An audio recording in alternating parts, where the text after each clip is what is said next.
Nah, kalau dari sisi menghadapi murid nih mungkin, Pak Ade. Nah, kira-kira sudah cukup aman atau masih ada juga yang perlu ditingkatkan lagi? Kan ya namanya murid itu kan banyak karakternya bermacam-macam. Ada yang memang disiplin, ada yang nurut, ada yang bandel, ada yang malas, ada yang rajin, dan macam-macam. Nah, itu gimana kalau dari Pak Ade sendiri menyikapinya? Atau ya mengontrol mereka itu di dalam kelas ataupun di lapangan? Kalau kalau secara pribadi dari pengalaman saya nih ya, ini berbicara dari pengalaman saya, kalau saya semua siswa yang bermasalah, saya punya kata kunci yang selalu saya sampaikan, ketika kalian punya kelakuan khusus, saya akan beri perlakuan khusus. Ya.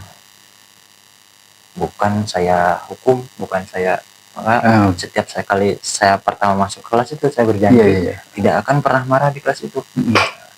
Boleh Pak Ep tanya sama siswa yang di SMA. Contoh guru yang sabar, guys. Tidak ada opsi lain di zaman sekarang. Iya, betul. Karena kita juga tahu ya. Iya. Karena apa? Memilih untuk tidak sabar juga kita akan pusing kepala. Iya, akan ada masalah ya. Iya. Jadi saya memilih sabar, memilih untuk udahlah. Faktanya juga mereka tuh unik, spesifik, berbeda-beda. Ngapain kita harus paksain harus pintar semua? Kadang egoisnya seorang guru itu datang gede-gede ke dalam kelas berpikir bahwa semua siswa yang ada di dalam kelas itu harus pintar, harus sama semua levelnya. Ketika kita menjelaskan harus ngerti semua, ketika kita mempraktekkan harus bisa semua. Itu egois guru seperti itu, nggak boleh. Dan kadang itu nggak ada bimbingannya juga Pak deh. Buku silakan baca sendiri. Nah, kita kan tahu sendiri kalau anak-anak murid itu kan belum bisa kalau dia. Kalaupun ada tuntunannya, memang nggak juga ada kewajiban mereka semua. Mereka punya jalan masing-masing. Saya sering bilang bahwa kata kuncinya ketika kalian punya kemampuan khusus, maka didampingi dengan khusus. Harus bertemu dengan orang yang tepat. Berbahaya tuh berbicara bakat ya. Kalau kita menemukan anak yang berbakat, nggak ketemu dengan orang yang tepat, berbahaya. Betul sekali. Harus ada kenyamanan dulu dengan siapa dia. Ini bicara bakat, bicara orang yang kita nampak tidak punya bakat. Karena kita mungkin kita lihat kok ini tidak ada. Ini misalnya ini, kok nggak ada kemampuan olahraganya sama sekali. Ini kamu ini nggak punya bakat nih. Jangan-jangan malah ditinggalkan nanti. Itu nggak boleh berpikir bahwa setiap mapel kita, guru mapel itu datang ke kelas, karena anak tersebut tidak punya kemampuan apa-apa di mapel kita terus menjasis mereka tidak punya kemampuan apa-apa, itu sudah zolim. Ya, betul sekali. Karena setiap anak terlahir unik dan spesifik, itu kata kuncinya. Setiap anak dilahir dengan kecerdasan yang diberikan sama Yang Maha Kuasa. Tinggal dia menemukan apa enggak. Nah, tugas kita itu memfasilitasi mereka untuk bertemu dengan bakatnya itu. Kalau bisa lewat kita. Ya, itu tanggung jawab kita memang sebagai pendidik. Kalau memang nggak bisa lewat kita, mungkin nanti lewat guru lain. Nggak bisa di sekolah kita, mungkin nanti pas pada saat perkuliahan. Ya, atau di luar di lingkungan pertemanan mereka. Kita nggak mesti senaif itu harus sukses di tangan kita kan, nggak juga. Jadi bicara tadi bagaimana tantangan untuk menghadapi siswa-siswa, kemungkinan mereka melawan kepada guru itu memang masih ada. Pasti. Kalau saya solusinya secara pribadi itu anak yang punya kelakuan khusus diberikan perlakuan jadinya emang nggak ada yang melawan. Nah, ini kan kalau kita bicara lingkungan kita di Bumi Utara atau di Argama ini cukup ya sudah oke lah sekolah-sekolah ya Pak di fasilitasnya. Nah, kita ini juga kalau bicara nasional masih banyak juga yang sekolahnya belum layak, kemudian guru-gurunya ya masih minim, kemudian akses ke tempat sekolahnya juga susah jalannya, ada yang lewat sungai, bahkan anak-anak SD itu menggunakan kapal, ada yang jalan lumpur. Sangat kompleks Pak Ed. Jadi berbicara yang tadi perspektif saya Pak Ed ya. Bagaimana cara saya menghadapi siswa yang emang notabene siswa anak SMA itu memang rata-rata sudah bagus semua. Tidak ada yang. Tapi saya dapat pengalaman cerita dari istri itu ngajar di LASD kan. Kita tidak menjustis semua siswa seperti itu. Cuman faktanya setiap guru di sekolah masing-masing itu berhadapan dengan kejadian ataupun anak-anak dengan karakter yang masing-masing yang berbeda-beda, masalah yang berbeda-beda juga gitu, yang juga sangat berat. Makanya kalau ada kurikulum nasional turun ke seluruh Indonesia dengan standar yang sama, pasti akan berbeda tuh di lapangan itu. Pasti akan kontra itu. Makanya cerita dari istri saya itu di sana mah boro-boro kita ngajar tuh diam ini kan. Kita pulang diancam. Anak-anak SMP itu nggak ada yang takut sama gurunya kecuali kepala sekolahnya. Lingkungannya juga berarti Lingkungannya juga berpengaruh ya. sangat berpengaruh. Datang ke sekolah tuh cuma mau main, datang seenaknya, pulang seenaknya. Mau di apa gitu? Iya. Nggak. Jadi ini tantangan terbesar juga yang belum selesai. Apalagi berbicara nasional seperti Pak Ed bilang, yang kita juga lihat di televisi, di media-media, banyak kriminalisasi guru. Nah, ya kan? Itu yang terjadi sekarang kan.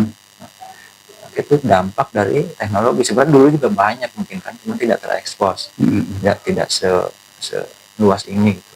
Cuman itu jadinya membuat kita khawatir akan keselamatan kita sendiri. Sudah banyak itu kayak pada 5-6 kejadian yang fatal gitu kan. Ada guru olahraga yang dikata matanya sama orang tuanya. Itu dari Bengkulu itu ya. Bengkulu itu. Ada yang terakhir tuh yang dipenjarakan sama ada itu. Banyak sekali hal-hal seperti itu. Ya, macam-macam, luar biasa. Padahal pendidikan di dunia, di Indonesia itu adalah salah satu bidang yang diutamakan. Ya, harusnya.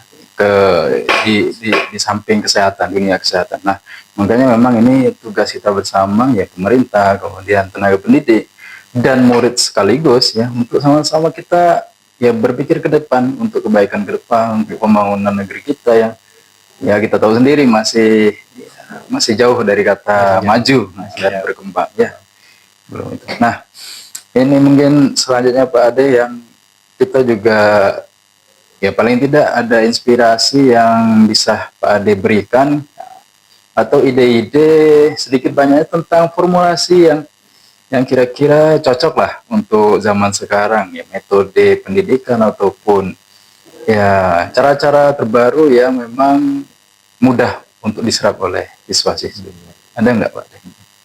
Mungkin berbicara formula ya, adalah formula bagaimana menghadapi siswa zaman sekarang gitu ya. Mungkin sudah banyak teman-teman guru itu kalau di media itu, tapi semenjak ada PMM itu, jadi teman-teman pada jadi konten kreator semua ya. Iya. Guru-guru itu pada bikin ice breaking, gitu ya. Ada banyak sekali. Sekaligus memanfaatkan ini ya teknologi. Dan itu memang salah satu jawaban. Salah satu jawaban formula bagaimana menghadapi kejenuhan tadi, kejenuhan siswa belajar. Karena secara global saya rasa siswa sekarang itu memang dalam level jenuh belajar. Mungkin tidak semua, tapi sebagian besar saya rasa jenuh belajar. Karena apa? Itu tadi pertanyaan pemantik yang saya pancing, ketika pulang cepat senang betul. Memang dari dulu senang kita juga kan. Tapi sekarang lebih senang karena saya tanya, senang Pak, saya senang nggak belajar. Fokusnya mereka sudah nggak di sekolah, masalahnya sudah gadget. Saya senang nggak belajar Pak. Waduh, ini gimana? Berarti udah nggak senang belajar dong. Iya Pak katanya. Semakin berbahaya ini. Apa gitu kan? Makin parah. Formulanya bagaimana membangun kembali kesadaran siswa itu untuk kembali pengen ataupun mencintai belajar. Semangat lagi. Bagaimana caranya? Salah satunya ya pemantiknya salah satu ice breaking tadi. Kemudian yang kedua, kita hadir bukan sebagai satu-satunya sumber ilmu. Itu juga kata kunci. Kita tahu di zaman sekarang, betul Pak bilang kan, ilmu bukan hanya dari guru saja, bukan dari buku saja, bukan dari internet saja. Sekarang dari Google semuanya sudah bisa diakses apa saja. Itu keilmuan itu dari, nggak ada alasan sebenarnya. Kalau bilang orang yang nggak mau belajar itu memang orang malas sekarang. Sumber ilmu terbuka di mana aja sekarang. Makanya saya kalau berbicara formula yang kedua setelah ice breaking itu tadi, yang kedua adalah itu guru hadir sebagai fasilitator. Memfasilitasi kebutuhan siswa. Nah, kalau kita punya internet di sekolah, ya kita fasilitasin apa kebutuhannya. Yuk cari sama-sama. Tugas guru ngapain? Memvalidasi. Nah, makanya guru yang, ini bahayanya guru yang minim literasi nih. Guru itu sendiri nggak update. Ini bahaya nih Pak. Ketika kita menyuruh anak untuk bagaimana browsing di internet, mencari sumber referensi ilmu yang berdasar gitu kan. Sementara kita juga kudet gitu kan. Betul sekali. Bahaya, kita nggak bisa validasi. Gimana ini sumbernya benar apa enggak, kita nggak tahu. Ini bahaya. Makanya selain daripada formula yang kedua tadi adalah memfasilitasi siswa belajar, kebutuhan siswa gitu kan, sebenarnya semua siswa tuh dasarnya adalah kebutuhan Pak ya harusnya. Kebutuhan ya. Bagi yang mau belajar dia butuh referensi ilmu yang lebih lagi selain kita gitu kan, selain guru. Ada internet tambahannya gitu, ada buku tambahannya, ada orang-orang yang datang orang GO gitu kan. Bagi yang memang senang belajar, tapi bagi yang malas belajar, apa kebutuhannya? Ya. Perhatian. Nah, itu Iya kan? betul sekali itu. Kata kuncinya adalah Ya. apa? Kita berikan perhatian lebih. Kita Jadi boleh guru itu bukan hanya mengajar ilmu di kelas, tapi selain di situ juga harus memberikan perhatian. karena kita dalam dunia pendidikan kan bukan cuman pengen dapat ilmu yang semata-mata di atas kertas kan. Betul sekali. Ya, kayak ilmu public speaking mana ada diajarkan. Ya, nggak akan ketemu. Itu di dalam kehidupan kita sekarang penting betul di masyarakat. Ya, Pasti itu. setiap Bapak RT, Bapak RW emang ngomong nggak butuh public speaking, ya kan? AE gitu kan. Nah, ini penting. Pendekatan itu yang perlu dimaksimalkan sebagai salah satu formula bagaimana siswa itu merasa apa ya, diakui keberadaannya, mungkin kebutuhannya terpenuhi, karena banyak sekali faktor anak-anak pun menjadi malas belajar, kemudian dia nakal di sekolah, pengen cari perhatian, kita tidak tanggap. Mungkin itu salah satu yang memang saya lihat sejauh ini Pak Ade, yang masih minim itu guru yang juga bisa menjadi teman gitu. Nah, betul. Kalau dilihat-lihat kan salah satu dasarnya mereka itu mudah menyerap ilmu, kemudian senang belajar itu kan karena gurunya juga ya asik, kemudian bisa semuanya update tentang teknologi, digital, media sosial dan sebagainya. Jadi murid-murid itu ya senang karena gurunya update, gurunya kekinian, kemudian bisa diajak bercerita dan sebagainya. Nah, itu yang jadi sekarang masalah. Ada kata kunci yang Pak F bilang tadi, ya. Siswa senang belajar dengan gurunya. Ya. Itu buat saya kata kunci. Nah, ya kan? Tergantung gurunya. Iya. Karena kalau siswa sudah senang belajar senang sama gurunya gitu ya.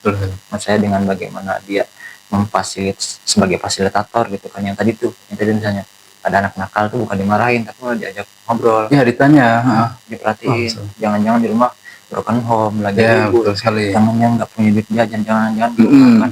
Kita kan kadang-kadang ya tidak bodoh amat kita, tidak sedalam itu gitu. Iya, mungkin bukan tidak peduli, tapi kita juga punya urusan masing-masing, mungkin ya salah satunya ya. Oke lah, tapi untuk ke depan saya rasa salah satu formulanya itu, selain mempintarkan yang sudah pintar, memang harus memanusiakan anak-anak yang kadang-kadang tidak termanusiakan di dalam kelas itu. Sudahlah duduk di pojokan, peringkatnya paling belakang, disebutkan juga nggak enak gitu kan. Iya kan? Saya sedih kadang kalau nyebutkan ini. Anak-anak yang peringkat 30 ke bawah itu udah jijik aja tuh wali kelas nyebutin gitu. Ini sini memang kurang pinter ini gitu. Saya tuh hadir ke kelas itu menyemangatin yang itu Pak. Karena kalau yang 10 besar sudah banyak yang mendukung. Ya sudah positif itu. Iya kan? Nggak perlu didukung lagi. Wali kelas sekolah tuh, acung jempol semua. Tapi kalau anak-anak yang level bawah kognitifnya, nah itu yang perlu kita tingkatkan, guru-guru yang seperti itu. Dan rata-rata yang level bawah kognitifnya dia juga di situ juga dalam tanda kutip nakal kalau kata guru-guru banyak itu. Kalau saya tidak memvonisnya sebagai anak-anak yang nakal ya. Mungkin hanya itu perhatian khusus, berlaku khusus, dan butuh perhatian khusus, perlakuan khusus. Tadi kata kuncinya tadi. Karena kadang mereka tuh di rumah sudah nggak ada perhatian, sudah dicuekin, acut-acut. Di sekolah juga kalau gurunya pun nggak peduli, mau kemana lagi mereka? Jadi dia, gimana nggak terjadi siswa melawan guru? Ya kan? Maka yang terjadi adalah meledak. Siswa, apalagi sekarang sering terjadi kan, siswa melawan guru itu memang kenakalan yang kita bikin geleng-geleng kepala. Kok bisa ya siswa seberani itu melawan guru?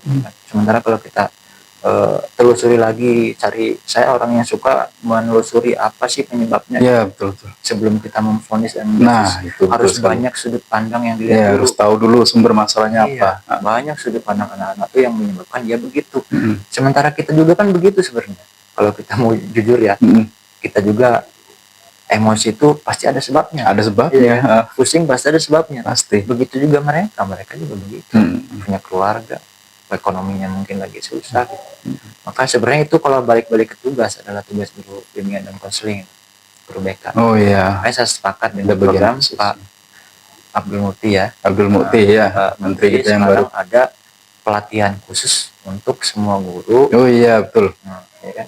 Saya Untuk setuju konseling sekali, ya. untuk konseling. Untuk konseling. Jadi setiap guru tuh harus punya kemampuan psikologi untuk bagaimana mengkonseling Ya, permasalahan menghadapi anak. yang tadi itu. Iya. Ya kan salah satu formulanya. Iya betul sekali, karena kayaknya belum semua guru yang Iya, bisa seperti itu. iya, dan nggak semua guru mau gitu. Kalaupun dia mengerti, ngapain kita harus Ya, gitu. sedangkan setiap guru ya pasti mau nggak mau masuk kelas. Nah, kalau ada guru yang nggak bisa untuk seperti itu ya susah gitu. Maka selaras dengan programnya Pak Menteri gitu kan. Saya setuju sekali kalau ada karena faktanya di setiap sekolah BK itu apa ya, auranya tuh Masih kurang. panggilan orang tua, auranya Oh iya, ngeri iya, gitu. iya. Ngeri ya auranya. Pokoknya panggil BK tuh serem gitu kan.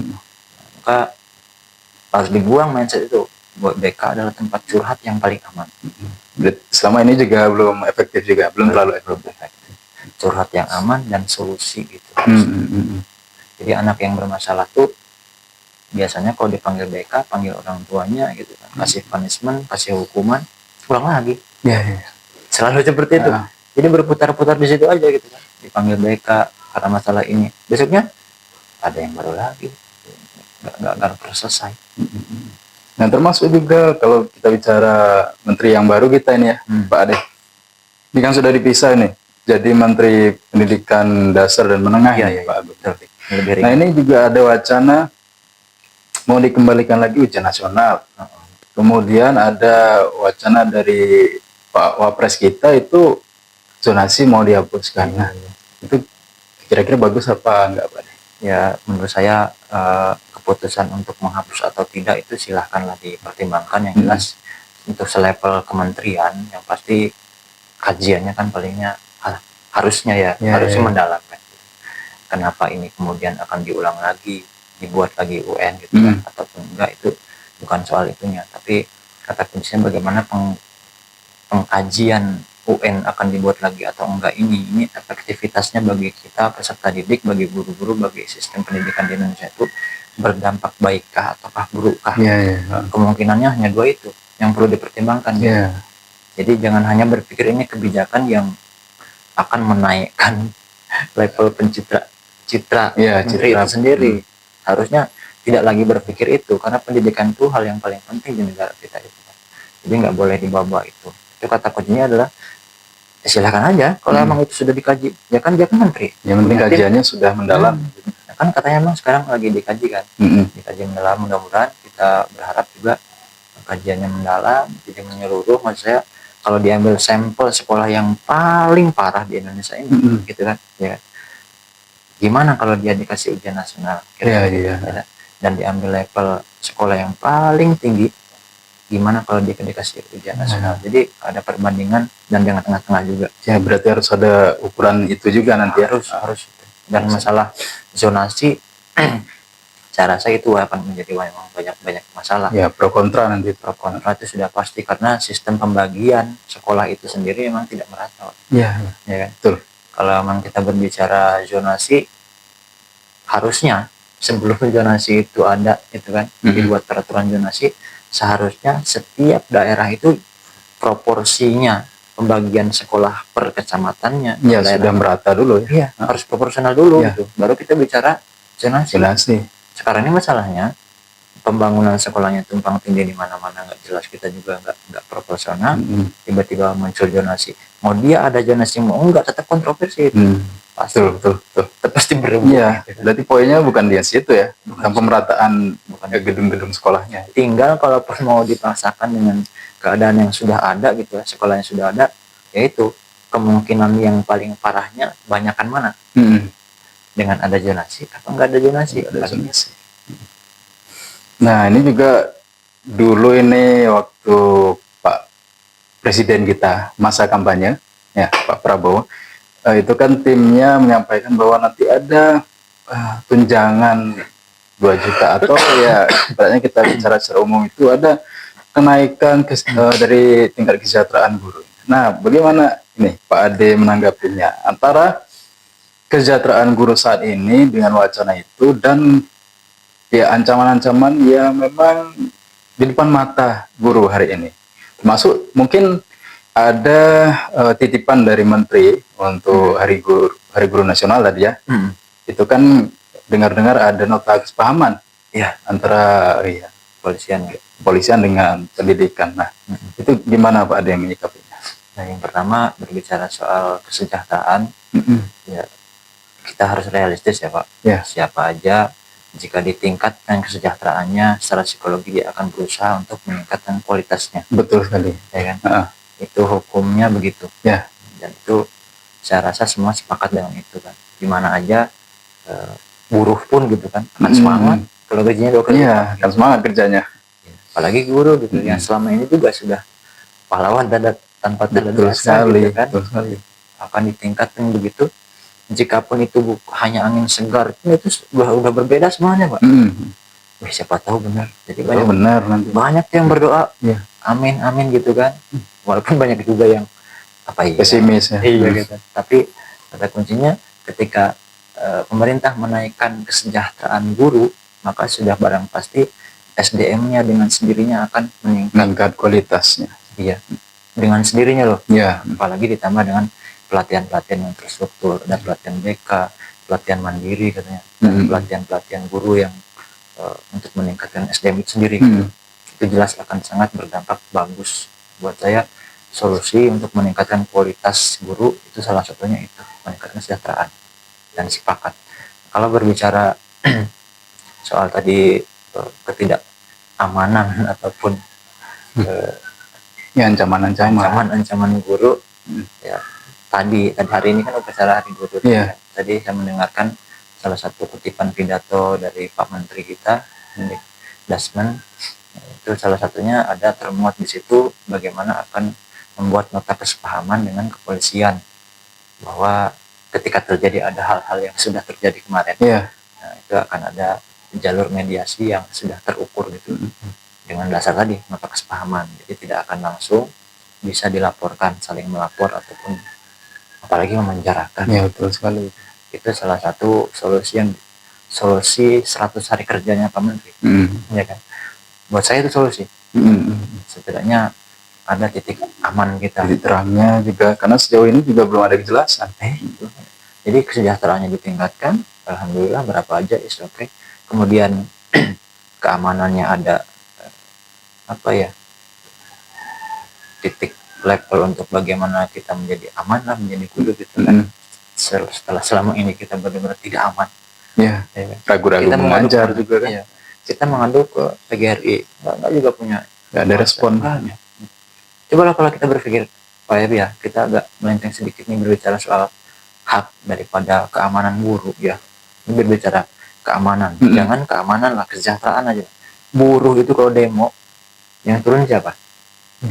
DPR kan? Ya. Kalau buruh demo itu, yang turun DPR, cepet-cepet dicari solusinya supaya memang buruh itu aman. Pak F tahu kan gaji UMR-nya buruh itu berapa sekarang? UMR-nya kalau di kota besar 5 juta lebih itu kan. Buruh itu, ya kita bukan mengecilkan, tapi kita dibandingkan guru. Kalau guru yang demo, yang turun siapa? Ya kan? Mahasiswa paling yang belain.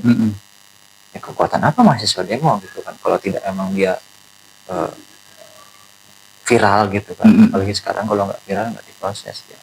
Itu lemahnya kita, lemahnya guru itu. Jadi berbicara ancaman tadi itu, ancaman alhamdulillah sudah ada nota kesepahaman yang akan dibuat. Mudah-mudahan harapan kita ya benar-benar ada. Betul. Karena gini Pak Ade, sejauh ini kan masalah kesejahteraan guru atau ancaman-ancaman yang membuat guru itu tidak tenang mengajar, tidak leluasa, akhirnya jadi salah satu faktor yang menurunkan kualitas peserta didik itu sendiri ya. Karena mau tidak mau ya guru juga akan membatasi langkah geraknya untuk mengajarkan, membatasi, kemudian untuk menegur, membatasi dan sebagainya. Akhirnya murid itu bebas melakukan apa saja. Kita sulit untuk mengontrol, kemudian adabnya bebas mau melakukan apa saja, kemudian penggunaan media sosial, termasuk juga ucapan-ucapan yang dilakukan terhadap sama temannya juga. Nah, ini yang memang selama ini jadi problem yang belum teratasi. Nah, kalau ada wacana dari Kementerian Pendidikan kita yang seperti itu ya. Mudah-mudahan memang benar-benar terwujud gitu.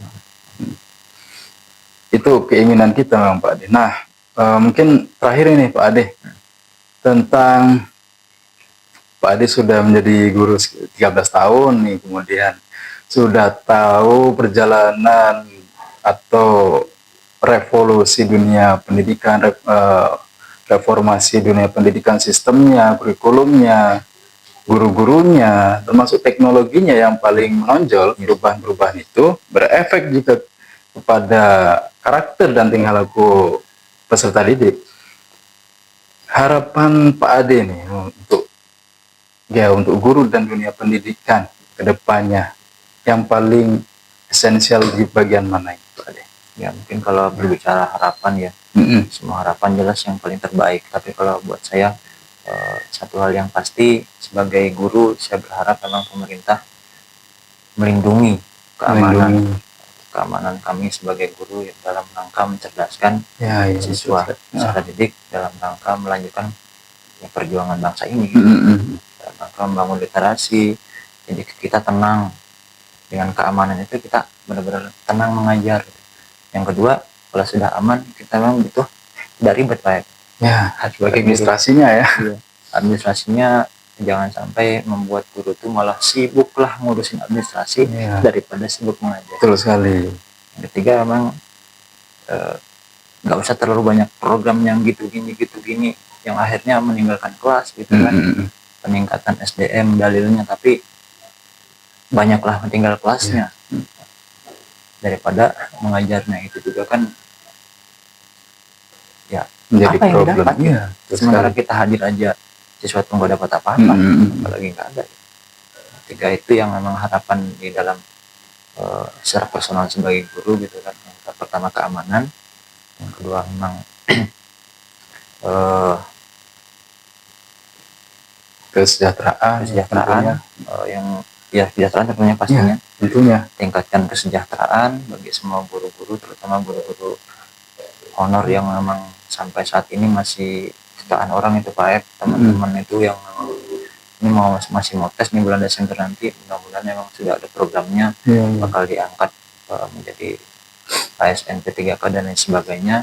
Itu harapan kami. Kemudian secara globalnya memang jangan terlalu sering ganti kurikulum. Ketika ganti pemerintahan ataupun ganti menteri, nggak mesti juga ganti kurikulum. Dan dampaknya itu sangat besar sekali. Dia mungkin dapat citra bagusnya sama menterinya, sama pemerintahnya, tapi di bawah itu benar-benar kucar-kacir Pak. Kan? Yang sibuk yang bagian bawahnya ke rumputnya. Jadi kita mau bilang apa? Sampai saya pernah bilang pelatihan IHT terakhir waktu itu, kenapa sih ini ganti-ganti terus kurikulum sih Pak? Instrukturnya, saya nanya instruktur kan. Alasan edukasi maksudnya, bukan alasan politik saya bilang. Alasan ilmiahnya kenapa ini kok diganti terus? Ya dia bilang itu penyempurnaan. Kuncinya penyempurnaan karena setiap waktu zaman terus berganti. Penyempurnaan dengan perkembangan zaman. Dia bilang kalau itu alasannya saya sepakat sebenarnya. Cuman jangan terlalu sering dan jangan terlalu drastis gitu. Dan jangan terlalu masalah harus cepat dilaksanakan gitu. Butuh waktu. Berbicara pendidikan tuh outputnya memang butuh 10 tahunan Pak. Terus kita nggak bisa bilang 3 tahun ini kita sudah sukses melaksanakan pendidikan di Indonesia ataupun di daerah kita. Nggak bisa. Dari mana kita lihat? Karena juga itu butuh anggaran yang nggak sedikit. Apalagi bicara anggaran. Itu sangat butuh banyak waktu. Rubah kurikulum, rubah buku lagi. Melihat output dari pendidikan itu butuh banyak waktu. Jadi kalau di luar itu saya pernah baca beberapa referensi Pak, bagaimana mereka mengganti kurikulum itu ketika sudah 10-15 tahun. Baru dia berpikir bagaimana ini berhasil apa enggak nih gitu. Ya kan? Jadi dia evaluasi itu situ. 10-15 tahun dia baru evaluasi ini berhasil apa enggak. Karena outputnya jelas. Ya kan? Kalau gagal dia memang perlu diperbaikin, kalau berhasil ditingkatkan gitu. Sementara kita kadang-kadang setiap tahun ganti gitu. Kebijakannya dari atasnya begini ke bawahnya begini, nyampainya ke bawah. Nah, itu harapannya jangan terlalu sering ganti kurikulum. Yang Itu yang paling penting ya untuk hari paling ini. penting. Iya, terima kasih banyak Pak Ade sudah memberikan cerita ya, kemudian ya ide-ide, pengalaman dan kisah-kisah selama menjadi guru. Karena guru itu adalah pengemban beban terberat ada dituangkan dalam pembukaan undang-undang kita, mencerdaskan kehidupan bangsa. Nah, luar biasa itu teman-teman. Jadi siapapun itu, Bapak Ibu guru, kemudian pemerintah yang terkait ya di bidang pendidikan, kemudian juga para peserta didik, mari kita untuk berkolaborasi, bekerja sama, saling peduli, saling sadar bahwa pentingnya ilmu pengetahuan dan karakter itu akan menjadi ya tolak ukur bahwa peradaban itu akan diraih oleh generasi-generasi selanjutnya. Kalau generasi itu ya tidak bisa yang menjadi generasi yang unggul nanti, generasi emas yang digaungkan 2045 itu ya, mungkin sangat kecil untuk diwujudkan. Nah, tapi kalau kita bisa menggunakan teknologi secara bijak, kemudian tidak meninggalkan literasi dari buku-buku, itu mudah-mudahan ya cita-cita kita, cita-cita pendiri bangsa, cita-cita mulia kita juga untuk mewujudkan generasi emas itu akan mudah untuk terwujud. Itu ya Pak Ade. Nah, luar biasa. Terima kasih banyak Pak Ade untuk kesempatannya pada hari ini. Ada satu pesan saya terakhir Pak. Ya, boleh. Baru teringat ini. Buat kita, buat saya, apalagi pendidikan adalah soal mindset ya. Mindset. Maka mindset itu jika dibangun dengan literasi yang bagus akan menjadi sebuah tindakan. Betul. Tindakan itu maka akan jadi kebiasaan. Ya, ya. Maka kebiasaan akan yang merubah peradaban. Ya. Nah, itu closing statement yang luar biasa. Nah, sekali lagi kita ucapkan apa Pak Ade? Selamat Hari Guru. Selamat Hari Guru tahun 2024 untuk semua guru di Indonesia. Di Indonesia. Selamat, semangat. Oke, terima kasih banyak Pak Ade ya. Sudah hadir pada hari ini. Mudah-mudahan bisa menjadi pencerdasan ya. Terus berkembang juga ya aktivitas-aktivitas positif kita baik di realita kehidupan sosial maupun di dunia maya. Jangan lupa like, comment, dan subscribe. Kita akan berjumpa lagi di sesi berikutnya. Assalamualaikum warahmatullahi wabarakatuh.